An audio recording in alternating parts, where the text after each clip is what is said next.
Hello everyone, welcome to R S 3 classes. Student, हम लोग RRB NTPC CBT 1 exam का GK GS का question देख रहे हैं। तो आप लोग जानते हैं जैसा कि इसमें 100 क्वेश्चन आता है, 100 मार्क्स रहता है। और इसमें इस वीडियो में जितने भी जीके जीएस के क्वेश्चन आए हैं 28 दिसंबर 2020 को जो आरआरबी एनटीपीसी का एग्ज़ाम हुआ था, उसमें जितने भी जीके जीएस के क्वेश्चन आए थे 40 सब इसमें इंक्लूड किए गए हैं। तो आप लोग इसे ध्यान से देखिएगा, ये आगे आप लोग के एग्ज़ाम जो होने वाला है उसमें बहुत ही ज़्यादा हेल्पफुल होगा। और तो इसलिए आप लोग इसे ध्यान से देखिएगा और मेरी क्लास को please like, subscribe, share, comment ज़रूर कर दिया करिए। जो लोग भी सब्सक्राइब नहीं किए हों तो वो लोग सब्सक्राइब कर लेंगे। तो चलिए हम लोग क्लास देखते हैं स्टूडेंट। सबसे पहले हम लोग पहला क्वेश्चन देखते हैं कौन सा आया था। तो निम्नलिखित में से क्या परिसंचरण तंत्र का अंग नहीं है, इसे आप लोग को ध्यान में रख लेना चाहिए। तो नहीं है तो बड़ी आंत जो होती है वह परिसंचरण तंत्र का अंग नहीं है। अगला क्वेश्चन क्या है, वैश्विक जलवायु परिवर्तन गठबंधन किसकी पहल है? वैश्विक जलवायु परिवर्तन गठबंधन किसकी पहल है? तो यह यूरोपीय संघ की पहल है। आगे हम लोग क्वेश्चन देखते हैं, भारत की संविधान सभा का विचार पहली बार किसने दिया था? तो पहली बार भारत की संविधान सभा का विचार किसने दिया था? तो M.N. रॉय ने दिया था। आगे क्वेश्चन है, पृथ्वी ग्रह का वह क्षेत्र जहाँ जीवन मौजूद है उसे क्या कहा जाता है? तो उसे क्या कहा जाता है? जैव मंडल कहा जाता है। और एन किस देश की मुद्रा है? तो एन जापान की मुद्रा है। एन कहाँ की मुद्रा है? तो जापान की मुद्रा है। और इनमें से कौन सा पुरस्कार केवल संगीत से संबंधित है? तो संगीत से कौन सा पुरस्कार संबंधित है? तो ग्रैमी जो होता है यह केवल संगीत से संबंधित होता है, ग्रैमी। इसे भी आप लोग ध्यान में रखिएगा। देखिए स्टूडेंट, प्रीवियस पेपर देखने से हमें यह आइडिया, देखिए क्वेश्चन तो कुछ पूछे ही जाते हैं लेकिन यह पता चलता है कि किस टॉपिक से कहाँ से क्वेश्चन पूछा जा रहा है। तो इसलिए कोई भी एग्ज़ाम रहे तो उसका प्रीवियस पेपर ज़रूर देखना चाहिए। तो चलिए आगे हम लोग अगला क्वेश्चन देखते हैं, भारत में राष्ट्रीय आय की गणना का पहला प्रयास किसने किया था? तो किसने किया था इसे आप सभी को बताना है। तो दादा भाई नौरोजी ने भारत में राष्ट्रीय आय की गणना का पहला प्रयास किया था। और किस नियम के अनुसार स्थिर तापमान पर गैस का आयतन दाब के व्युत्क्रमानुपाती होता है? तो यह आप सभी को बताना है। तो किस नियम के अनुसार होता है? तो बॉयल के नियम के अनुसार तापमान पर गैस का आयतन दाब के व्युत्क्रमानुपाती होता है। अगला क्वेश्चन है, संयुक्त राष्ट्र सुरक्षा परिषद का मुख्यालय कहाँ स्थित है? तो कहाँ स्थित है? तो न्यूयॉर्क में स्थित है। और अगला क्वेश्चन है, जन शिक्षण संस्थान का संचालन किसके संरक्षण में होता है? तो किसके संरक्षण में होता है? तो कौशल विकास और उद्यमिता मंत्रालय के संरक्षण में होता है। और आगे क्वेश्चन है कौन सा? तो टैक्सोनॉमी का जनक किसे कहा जाता है?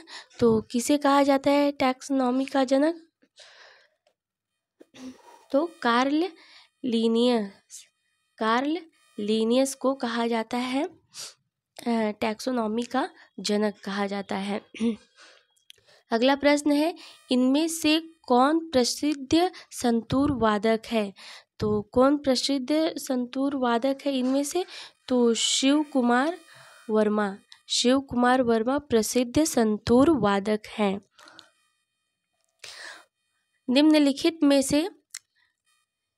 निम्नलिखित में से कौन सा राज्य में विधान परिषद है? तो विधान परिषद बताना है किस राज्य में है? तो आंध्र में। आंध्र प्रदेश में विधान परिषद है। और प्रसिद्ध गोल गुंबद कहाँ स्थित है? तो प्रसिद्ध गोल गुंबद कहाँ स्थित है बताना है। तो कर्नाटक में स्थित है। कर्नाटक में स्थित है प्रसिद्ध गोल गुंबद। आगे क्वेश्चन है मोपला विद्रोह किन वर्षों के बीच हुआ था? तो किन वर्षों के बीच हुआ था मोपला विद्रोह? तो 1921 से 22 के बीच में हुआ था मोपला विद्रोह।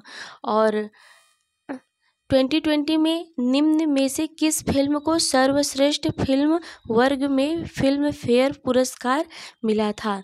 तो किसे मिला था उसे बताना है। तो आप सभी को गली बॉय को, ये देखिए 20 में पूछा गया था, अभी 24 में किस फिल्म को फिल्म फेयर पुरस्कार मिला उसे आप सभी को बताना है। जलियांवाला बाग 17 क्वेश्चन है। जलियांवाला बाग नरसंहार किस वायसराय के कार्यकाल के दौरान हुआ था? तो किस वायसराय के कार्यकाल के दौरान हुआ था? तो लॉर्ड जेम्स फोर्ड के कार्यकाल में हुआ था। और जलियांवाला, देखिए जलियांवाला बाग से 2 क्वेश्चन पूछा गया है, एक डेट पूछ लिया है और एक उस समय वायसराय कौन थे। तो जलियांवाला बाग नरसंहार किस तिथि को हुई थी? तो 13 अप्रैल 1919 को हुई थी। 13 अप्रैल 1919 को हुई थी। और अगला क्वेश्चन है निम्नलिखित में से कौन सी परियोजना उत्तराखंड में है? तो कौन सी परियोजना उत्तराखंड में है इसे बताना है आप सभी को।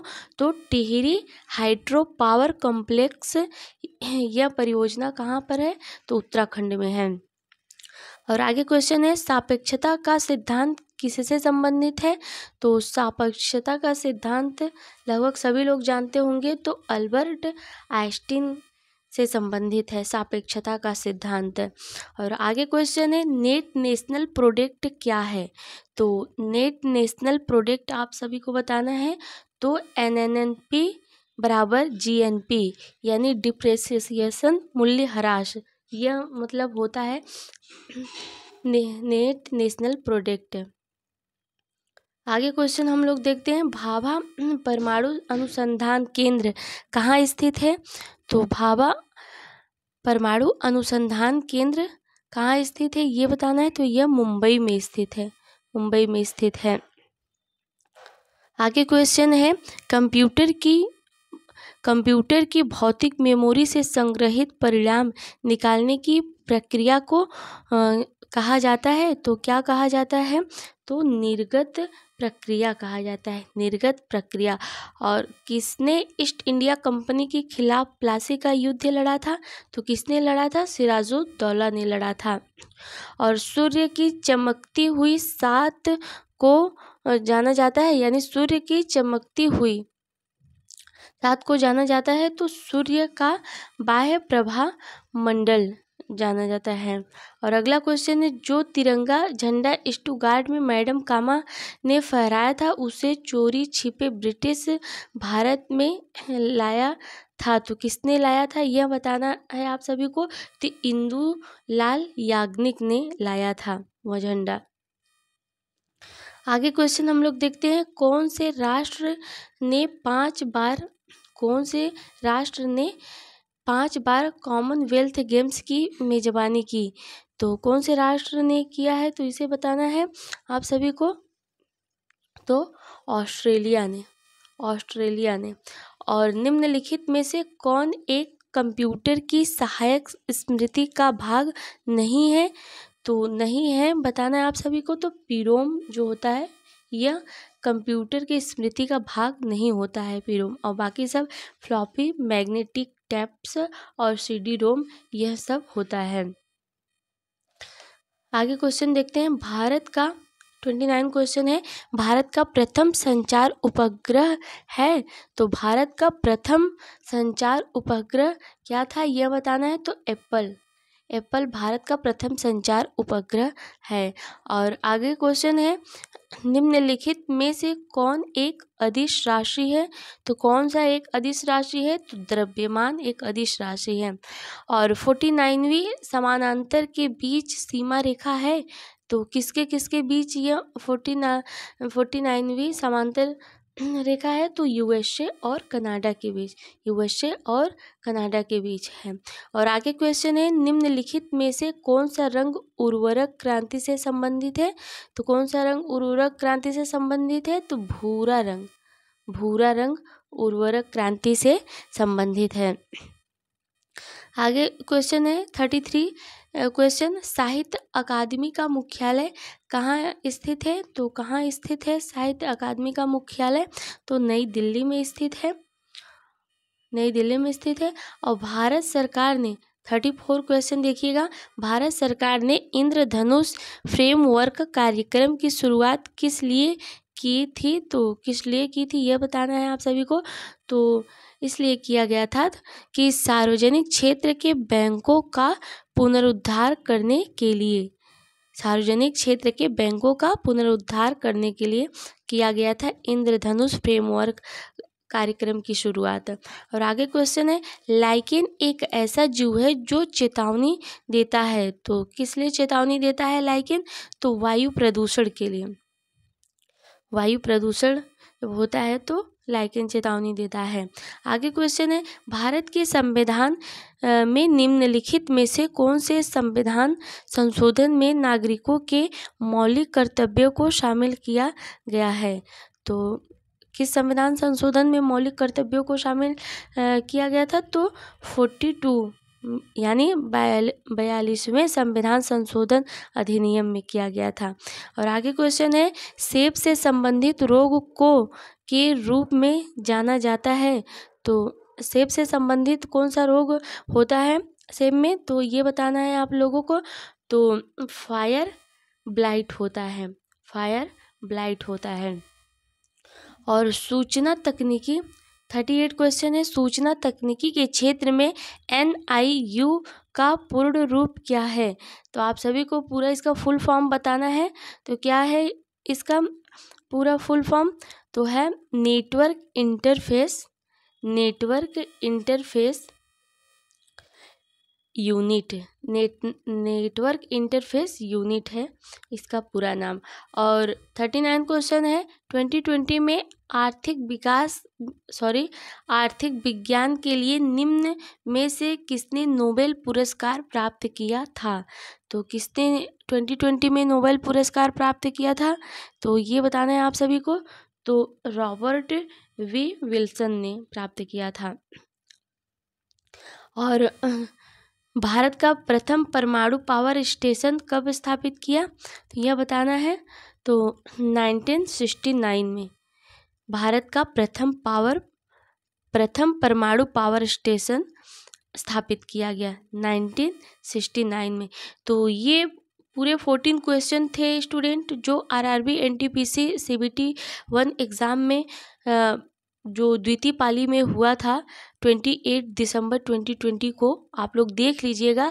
उसमें से सब पूरे क्वेश्चन अलग किए गए हैं, जितने भी GK GS के थे।